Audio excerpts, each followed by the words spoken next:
Hi guys, welcome back. I've been inspired to do this video topic by one of my professors who just so happens to be a social psychologist. He focuses on how our behavior is shaped by our social environment. That's what social psychologists look at. And he posed the question the other day in our class as to what he said he always wanted to know, what is it that happens in a victim that makes them go from victim to survivor. He was like, he want to know at what point do they change and what contributes to that change. And he threw the question out there to the class, and like it really got me to thinking. No one really answered the question because he kind of threw it out there. He paused, we were thinking, and then he moved on to the next topic. But it made me think. Like I like classes that make me think. Professors sometimes, they kind of just throw out material, and a lot of times people just take it and they don't really process what they're learning. But for me, sometimes certain things in my classes really stick out to me, and it makes me think critically. Like I'll leave the class and I'll still be thinking about something that is said in class. And when he said that, like it hit me, because you guys know I'm kind of going through this and I want to bring, that up, but I'm kind of going through this situation where I am being attacked because of my beliefs, and my support of the Pan-African movement. And it resonated with me, the whole thing about victim. What makes a person go from victim to survivor? And I've been thinking, and it's unfortunate. People become victims for many different reasons. There are different types of victims. People of victims of domestic violence, of sexual abuse, of assault, of cyberbullying, cyber stalking, victims of crimes, criminal crimes, victims of all different kinds of crimes or just different attacks, that people are succumbed to. And I think when a person is a victim, there's it's a lot that goes on when a person is victimized, right? Especially in the mind of the victim. Sometimes people ask or wonder, why don't women, let's say women who are sexually abused, who are raped, people wonder, why don't they go and report it? Why don't they come out and talk about it? And a lot of times there are feelings of shame, there's fear, there's doubt, the uncertainty of not knowing what's going to happen if you do report it, so they are imprisoned by these emotions of fear and of shame. And a lot of times it paralyzes them. It keeps them stuck in a position where they remain a victim, and thinking about the question, what goes off, what happens that pushes a victim to the next stage of becoming a survivor. And I'm going to make this video really short because I have to finish studying for my biopsych quiz, but it made me think that apparently there's a point where a victim gets fed up. You get tired of being a victim. It can be very overwhelming, to be the victim. And this can apply, like I said, to a number of things. When you think about race and what's happening in our society, in our culture, in the American culture, this context in which we live in, a lot of African Americans feel victimized. We feel like we're targets, for these white racist supremacists that are going about killing Black people, innocent Black people, and even the police, So Black people have been in a state of oppression, been in a state of victimization, right? And me as a person who I feel like I'm very strong-minded. I've always been strong. I've been through a lot. I don't have time to go and to talk about all the things I've been through, but for you guys who do know me, know that I've lived a pretty interesting life. That's why I wrote a book about it called American Dreamer. And I've always had the approach that no matter what life throws at me, I'm going to come out on top. That's just the spirit that lives within me. And I've always wanted to share that the spirit amongst other African Americans who feel like, we're just so oppressed, we're burdened, we're overwhelmed, we're victims, of this racist American society, that targets us. And I'm like, yes, that can be true, right? That's a reality. But I think there's power in being able to change your reality. I think within us, within all of us, we have the power, the individual power to be able to change our worldview, to be able to change how we perceive a certain situation. And not always taking that approach, in addressing life's most difficult challenges, just being a Black African American woman, that is a challenge, going through certain things I've been through in life, whether I was a victim of this or that, I've always taken that approach that it doesn't matter what happens on the outside. I'm in control of this. I'm in control of my mind and how I respond to certain situations, and that goes along the lines of positive psychology and in particularly narrative therapy. I like narrative therapy. That's one of my niches in this field, where we can rewrite our stories. You guys know I'm a writer, I'm an author, and that's something that I hold on to. That's one of my tokens. Having the ability, the freedom to create your own story. You can restructure how you see things, because it's your story, it's your life, So instead of going about the narrative saying, okay, we're a victim, we're oppressed, if you continue to put out that language, that's what you become. Words have power. And it's not to say that you're going to negate the reality, what's happening, racial oppression that's happening in our country. It's not to say that. We're going to take into consideration that, yes, this still happens, but this is who I am, and this is how I'm going to respond. That's just like, historically, Black people have been called all kinds of names, niggers, coons, ignorant, slow, dumb, all of these names that are designed to keep us down, to keep us oppressed, to keep us debilitated, right? And keep us disempowered. And I always believe that we have the power as African Americans to change the narrative. We don't have to go around and see ourselves as niggers, although they call us that. We don't have to live up to that name. Likewise, being a victim, no matter what crime it is, no matter what situation you are a victim to, I feel like we have the power to change that narrative, to change that perspective.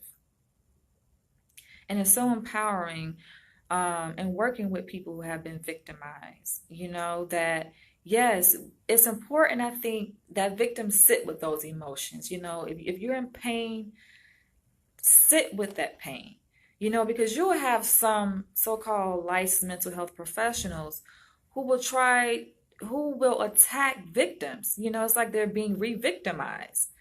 They've already gone through this terrible experience, of victimization. And then you have a so-called licensed professional that they go to for help, a counselor they go to for help, and then they get re-victimized because they're being judged. And I think that's the most important thing in therapy, that if you're going to call yourself helping someone in this profession, this goes for psychologists, therapists, it doesn't matter. You have to be careful about how you approach, and not just in the context of therapy, but I think generally speaking in our society, like, we have to be careful as a society on how we respond to people who are victims, because it's like, there's this idea in our culture, that you got to suck it up, you toughen up, right? How can you be a strong person if you're crying, and it's like, crying is a natural response, that's a way we communicate. That's the way we know that something isn't right, when we have this discomfort in our body. Our body is always going to communicate to us if something is wrong. So to shame people for crying when they've been victimized, like, that's very unethical.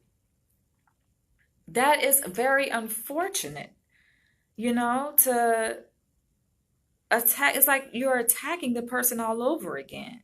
You're making them more, yes, eventually person builds resilience to that, right? And they get stronger. But to when a person is going through a phase when they just have been victimized, and then people come in and then they say, "Oh, you're crying, you're weak-minded." And it's just like, no, there's no weak minds over here. I don't think no one is a weak person, so to speak. If a person is displaying signs of discomfort or something that's showing that something is not right, then that's true to nature. That's true to form. And I think that's just part of them being a human being. That's a human being's natural reaction. If you go through a difficult time in your life, no matter what it is, right? You're victimized, it's only natural for you to cry. People respond to trauma and to these situations in many different ways. Some people cry, some people they're in shock, some people you may not see no reaction. It doesn't mean that they're not hurting inside, it just means that they're holding things in. And we know the dangers of keeping your emotions bottled in. So for people to think that, oh, they're just stronger than other people because they're able to, I guess, control their emotions or regulate their emotions, where even research shows that that can be harmful. It's like in certain cultures, even Asian cultures, and definitely in African American culture, where we have been shaped, conditioned that crying is a sign of weakness. And that can be no further away from the truth. To tell people that you're weak because you're crying, it's like, no, you're human. You're in touch with your emotions.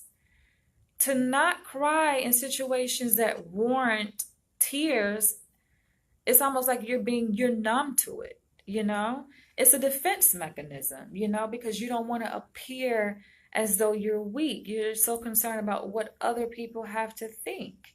Yes, there is all of this is on a spectrum. So yes, there is a place and time for being able to so-called regulate one's emotions. But that's like saying if a person loses a relative and they're at a funeral, oh, they should regulate their emotions. You're weak, so what kind of person are you that you're at a funeral and you're crying?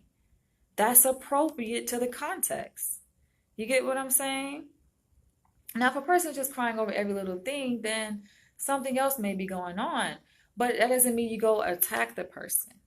That's my whole point. So like I was saying, like there is a certain period, there's a place for that. There's a period for when a victim is, has just recently become victimized, that person is able to sit with those uncomfortable feelings, and that it's most important that the people around that person give that person the support that they need. Naturally a person is going to be able to adapt, and I think that is it. That is a key. When my professor asks a question, how can a person go from being a victim to being a survivor? That is the key, because we all, I think, have these internal adaptive mechanisms. So yes, a person can become a victim, but naturally we adapt to our environment. We adapt to our circumstances and anything that we experience in life, you know?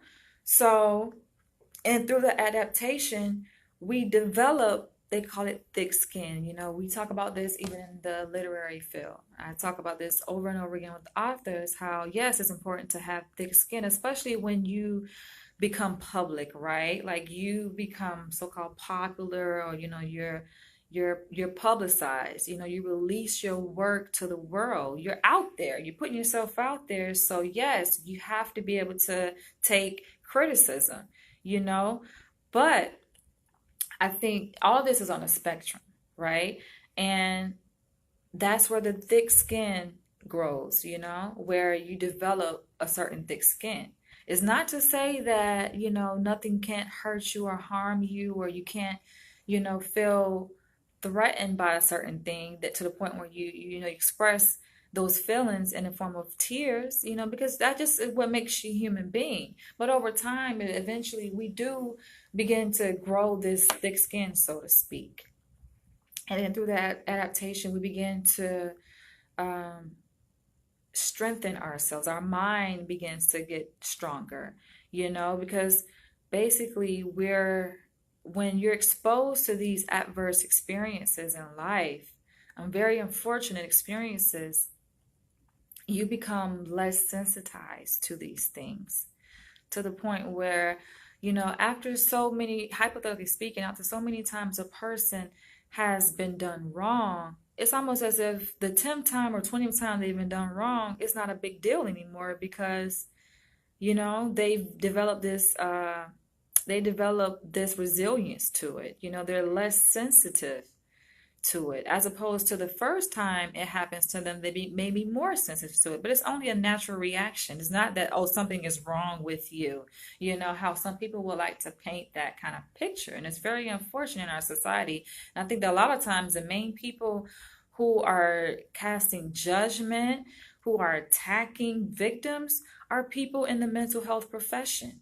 These are people who are licensed to help people, but they are so insensitive because maybe they have seen a lot of clients. Maybe they have, there's this thing when a professional is in the field for so long, they get burnt out.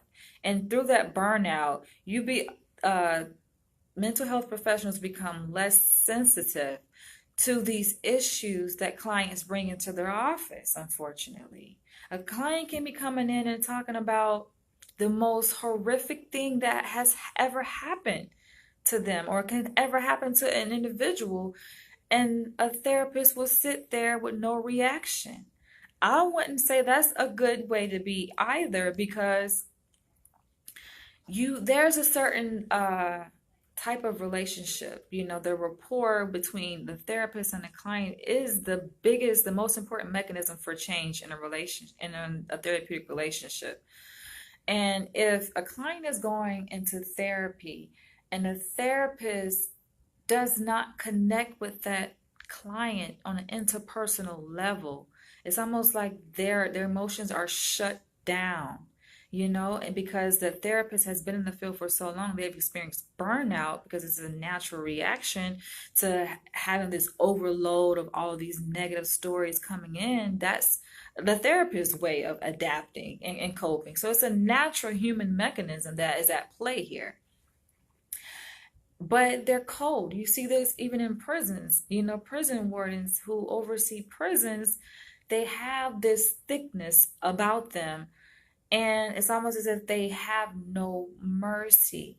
They can't even identify, they can't even empathize with a person. And I think that's a huge risk factor in this field, the mental health profession, when you lack empathy for another individual. That's to me a red flag. If you're a client who has been victimized and you're looking for a therapist, or you're in therapy and your therapist has no empathy for you. It's not to say that they have to baby you. We're not talking about babying, because all this is on a spectrum. But when you see that that person has absolutely no empathy whatsoever, and not only that, but they go to the other extreme of attacking you because you present as weak, so to speak. That's almost as if they're using their defense mechanism because they're uncomfortable with they don't want to deal with those emotions, or either they don't want to deal with it or they're numb to those emotions where they can't identify with, they can't connect with you on that level. I would say you might want to seek out another therapist, because that, like I said, the therapeutic relationship, the bond, the interpersonal connection between the therapist and the client is the most important mechanism for change.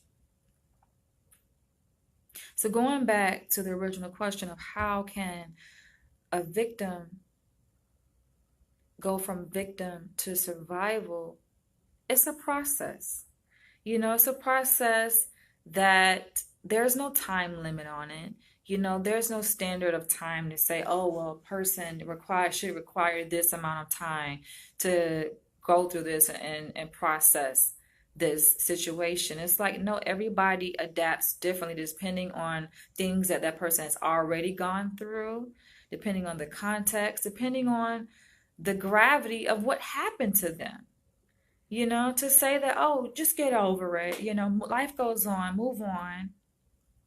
In a perfect world, that would be great. Now, for me, I've been through a lot, previously, even when I was a teenager, young adult, and even now, I can still consider myself a young adult, but I'm in my mid 30s. It's like still, I've gone through a lot, but considering the fact that yes, I, am in a PhD program, I'm training to become a doctor, you know, although I have these challenges and although I've go through things and I've been victimized, even while I've been a PhD student, I still have to keep myself together, And thank God, as part of the requirement for this program, they require all PhD students go to therapy, not by, a counselor or, a master's level therapist, but no, we have to be seen by a psychologist. We're trained to become psychologists, so they require that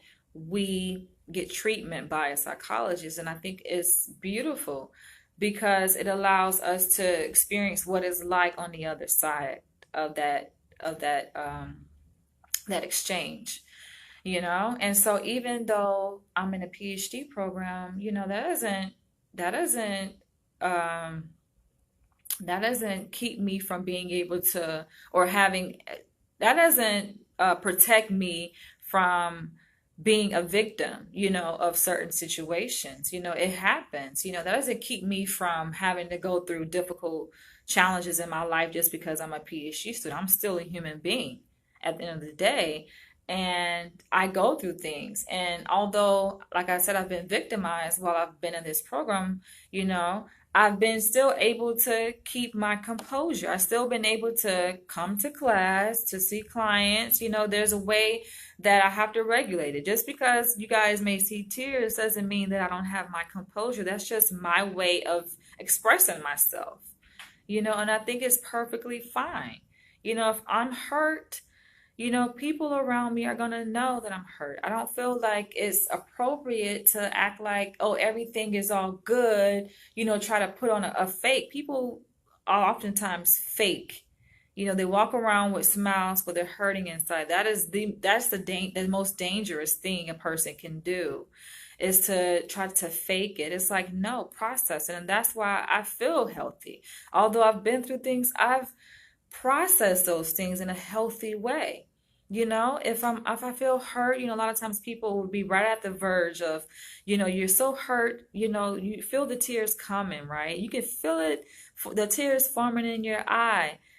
And you try to take everything within you, especially men, will try to take everything in them, every muscle, every fiber in their body to prevent those tears from falling. And I'm just like, that's their way of coping. That's their way of maintaining their ego, so that they don't have to be criticized and attacked by ignorant people, who think it's something wrong with crying. But for me, I feel much more relieved, like if I'm hurt, and it takes a lot to make me cry. Like I said, I'm a pretty strong person. I've been attacked. People have been said and done all kinds of things to me. I've even shared it here on my page where I've been attacked by the alt-right group, this racist group, KKK group in America, while I was doing a live video. And I was doing a live video on should Oprah become president. And these people were saying all kinds of things about me, And that's not the first, being a founder of an organization where I promote authors, like I said, being in the public eye, you're going to have people who disagree. You're going to have critics, right? And I've had people previously attack me online, so it's not like, oh, it's not something that I haven't experienced. But if something can affect a person in a certain way where it does make them afraid, or it does make them feel ashamed or hurt, and for me, if I'm hurt, I feel like it's a good time to cry. That's the soul's way of cleansing itself, and I encourage you guys. That's why, even if I'm on camera and I'm doing a video, no, I don't purposely get on video to cry as if I'm an actor, but while I'm doing a video and I get emotional and tears begin to form in my eyes, I think, yeah, for the most part, yes, you may see me wipe my eye, and try to pull myself together. But if something hurts me to my core, you know, it happened, and then, like I said, it's very rare. Like it's not, I've done nearly 1,000 videos for YouTube, and you may find maybe 2 videos with me crying. So it's not like, I just cry over everything. But if it hurts, I'm going to cry. And I can say this, that I'm not ashamed. People may try to attack me and shame me for crying, just like they will try to attack you and shame you for crying. But if it hurts, cry. It feels good to cry. Because when you cry and you shed those tears, and when those tears dry away, it's like a release. That's a release. You're holding all that. People walk around and hold all that tension in, and then you wonder why people just go off on they go off, on people just out of nowhere. It's like they blow up. That bottle explodes, because they keep everything bottled in. And then you find that one day they just start going off on somebody and just go on this tirade of attacks on a person because they've kept all of this stuff bottled in for so long. You don't want to be that person. So it's a good thing to release those tears, to express yourself, around people who you trust. Me, when I let my tears fall on video, I did that because, first of all, I see myself as a role model. A lot of people look up to me, and I want to demonstrate that it's okay. It's only natural. I don't like the idea of trying to fake it. Like, I'm okay, everything is okay. If you see a smile on my face, that's because I'm happy. If you see a tear fall from my eye, that's because, okay, I'm hurt, but it should be no explanation about this. But unfortunately, it's like we live in a society, people are very cruel.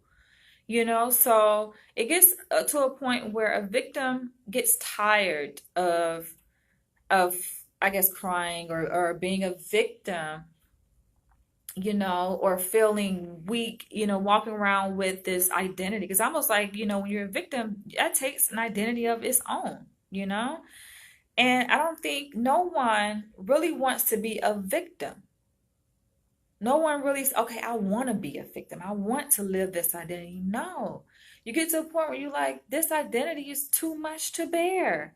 I have to change who I am.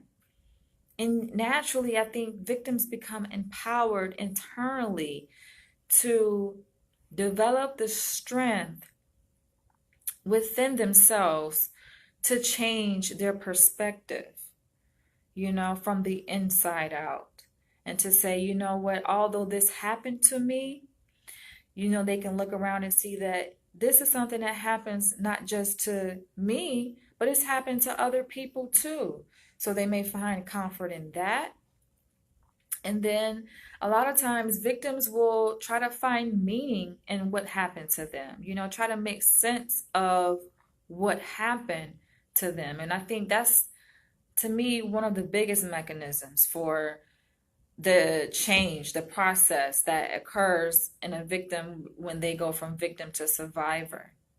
When they are able to find meaning in what they are going through or what happened to them, and find purpose. A lot of times people get stuck in the victim mode because it's like, why is me? Why me, God? Christians say it all the time, why me, Lord? Why do I have to go through this?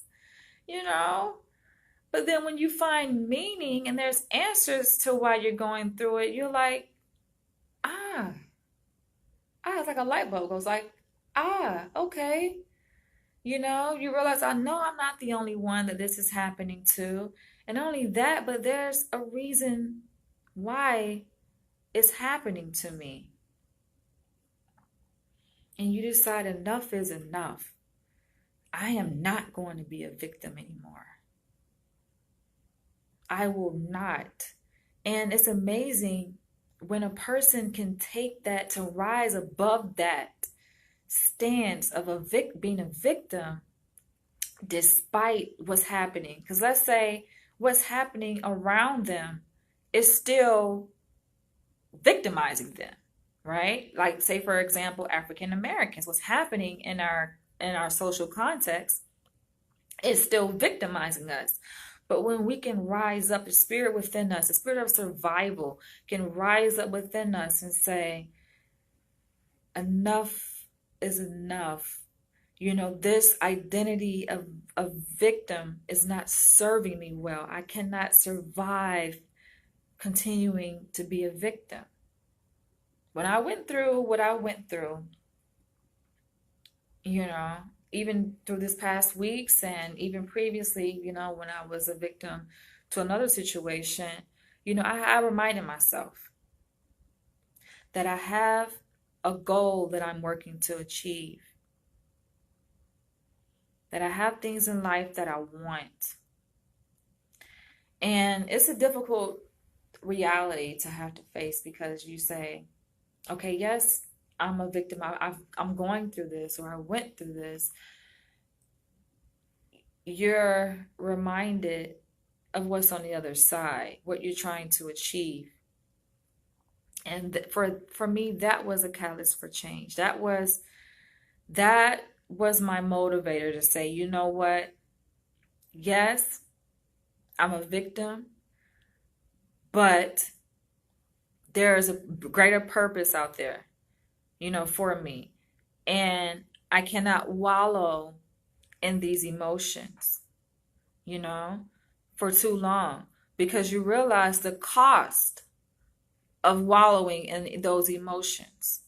The benefit is that, yes, you're able to express yourself. You're able to sit. I already talked about earlier, the benefit of holding on to those emotions, right?